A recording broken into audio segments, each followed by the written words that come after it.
오늘은 마가복음 7장 15절 19절의 말씀으로 사람 안에서 나오는 것이라는 제목으로 하나님의 말씀을 나누고자 합니다. 본 말씀은 무엇인지 밖에서 사람에게로 들어가는 것은 능히 사람을 더럽게 하지 못하되 사람 안에서 나오는 것이 사람을 더럽게 하는 것이니라 하시고 무리를 떠나 집으로 들어가시니 제자들이 그 비유를 묻자온데 예수께서 이르시되 너희도 이렇게 깨달음이 없느냐 무엇이든지 밖에서 들어가는 것이 능히 사람을 더럽게 하지 못함을 알지 못하느냐 이런 마음으로 들어가지 아니하고 배로 들어가 뒤로 나가미라. 이러므로 모든 음식을 깨끗하다 하시니라. 사람이 음식을 먹으면 소화를 시키고 온몸을 건강하게 만드는 것입니다. 이것은 사람이 살아있는 동안 계속해야 할 일입니다. 그러나 사람의 말은 사람을 더럽게 만들 수 있습니다. 예수께서는 이것을 제자들에게 가르쳐 주신 것입니다. 제자들은 여전히 깨닫지 못하고 이 비유에 대해 알기 원했던 것입니다.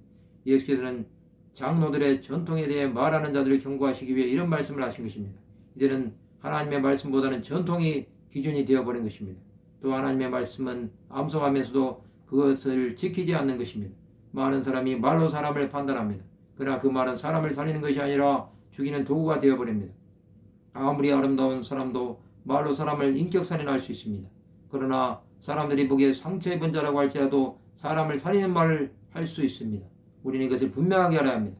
예수께서는 말씀으로 많은 영혼들을 살리셨습니다. 그는 우리를 위해 고난을 당하셨지만 하나님의 사랑으로 품으신 것입니다.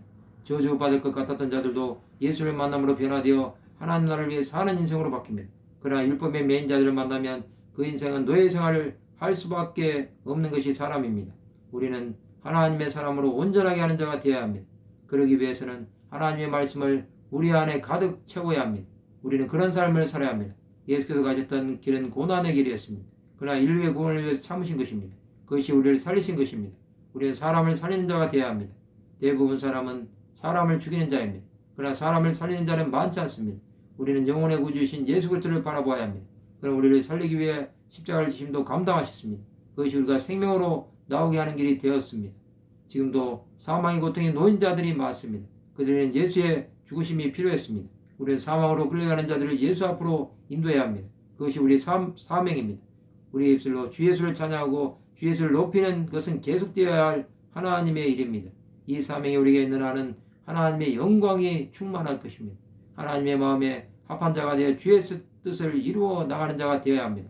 우리가 그렇게 살아가기로 작정해야 합니다. 말씀을 마치고자 합니다. 하나님의 말씀을 전하는 입술이 되어 주의 영광을 나타내는 하나님의 백성들이 되시기를 주님의 이름으로 축원합니다.